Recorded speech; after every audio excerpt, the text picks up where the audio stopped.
Hi అండి. అందరికీ నమస్కారం. Welcome to my YouTube channel Savuji Krish. మనం డైలీ స్టోరీస్ చెప్పుకుంటున్నాం కదండీ! ఈరోజు కూడా ఒక మంచి స్టోరీతోటి నేను మీ ముందుకొచ్చానండి. తప్పకుండా లాస్ట్ వరకు వినండి. చిన్న స్టోరీ అయినా చాలా బావుందండి. తప్పకుండా వినాల్సినటువంటి ఒక మంచి స్టోరీ అండి. తప్పకుండా లాస్ట్ వరకు వినండి. 'బీర్బల్ తెలివి' అండి స్టోరీ పేరు. ఇంతకుముందు ఆల్రెడీ చెప్పాను కదండీ! ఆ స్టోరీ కాదండి. ఇది డిఫరెంట్ స్టోరీ. చాలా బావుందండి. లాస్ట్ వరకు తప్పకుండా వినండి. మీరే చెప్తారు బావుందని. 'బీర్బల్ తెలివి'. ఓసారి అక్బర్ తన ఆస్థానంలో ఒక వింత పోటీ పెట్టాడు.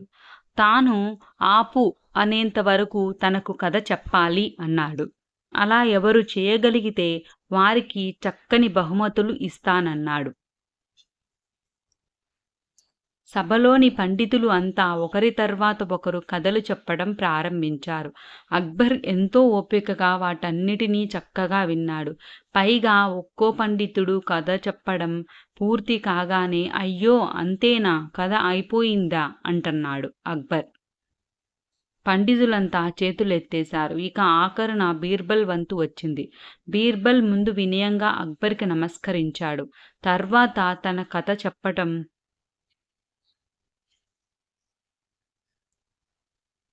ప్రారంభించాడు. అనగనగా ఓ అడవి. ఆ అడవిలో పెద్ద చింత చెట్టు. దాని కింద ఓ ఎలుగుబంటి నిద్రపోతుంది. కాసేపటికి దానికి మెలకువ వచ్చి అక్కడ నుంచి వెళ్ళిపోయింది. తర్వాత పెద్ద పులి వచ్చింది. కాసేపు కునుకు తీసి అది వెళ్ళిపోయింది. ఇంతలో చెట్టు మీదకు ఓ కాకి వచ్చి వాలింది. దాని తర్వాత రెండో కాకి వచ్చి వాలింది. ఆ తర్వాత మూడోది వచ్చి వాలింది. కాసేపటికి ఐదోది వచ్చింది అంటూ కథ చెబుతున్నాడు బీర్బల్. నీకు లెక్కలు రావా? ఆపు. మూడోది తర్వాత నాలుగోది రాకుండానే ఐదో కాకి వచ్చిందని చెబుతున్నావు అన్నాడు అక్బర్ చాలా గర్వంగా, తాను గొప్ప విషయాన్ని కనిపెట్టాను అన్నట్లుగా.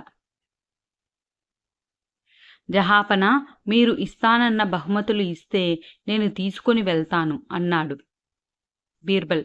గెలిస్తే కదా ఇచ్చేది, అయినా నేను ఎక్కడ ఆపు అని అన్నాను అంటూ తన తప్పు తెలుసుకుని నాలిక కరుచుకున్నాడు. తర్వాత ఓ నవ్వు నవ్వి, శభాష్ బీర్బల్, నువ్వే గెలిచావు అన్నాడు. తన మాట ప్రకారం చక్కని బహుమతులు బీర్బల్కి ఇచ్చాడు అక్బర్. సభలోని వారంతా తమ కరతాళ ధ్వనులతో బీర్బల్ని అభినందించారు. విన్నారు కదండి! చిన్న స్టోరీ అయినా చాలా బాగుంది కదండి! ఈ చిన్న స్టోరీ అయినా బాగుంది కదా అని చెప్పానండి. తప్పకుండా ఈ స్టోరీ నచ్చినట్లయితే లైక్ చేయండి, షేర్ చేయండి, సబ్స్క్రైబ్ చేయండి. పిల్లలకి చెప్పినా కూడా ఈ చిన్న చిన్న స్టోరీస్ చాలా బాగా ఇంట్రెస్ట్గా వింటారు కదండి! వాళ్ళ కోసం కూడా ఉపయోగపడుతుందని కొన్ని చిన్న స్టోరీస్ కూడా చెప్తున్నానండి. ఇప్పటివరకు సబ్స్క్రైబ్ చేసుకుని వాళ్ళు ఎవరైనా ఉంటే తప్పకుండా సబ్స్క్రైబ్ చేసుకోండి. అదేవిధంగా సబ్స్క్రైబ్ చేసుకుని వాళ్ళు ఎవరైనా స్టోరీస్ చూడకపోతే ఇంతకు ముందు కూడా చాలా మంచి మంచి స్టోరీస్ చెప్పానండి. తప్పకుండా లాస్ట్ వరకు వినండి. చాలా బాగుంటాయండి స్టోరీస్ అన్నీ. మీకు నచ్చినట్లయితే తప్పకుండా మీ ఫ్రెండ్స్కి, రిలేటివ్స్ కూడా ఉపయోగపడుతుంది అని అనుకుంటే తప్పకుండా షేర్ చేయండి. ఈ స్టోరీ ఎలా ఉందో తప్పకుండా కామెంట్ చేయండి. ఇంకా మంచి మంచి స్టోరీస్ తోటి నేను మీ ముందుకొస్తానండి.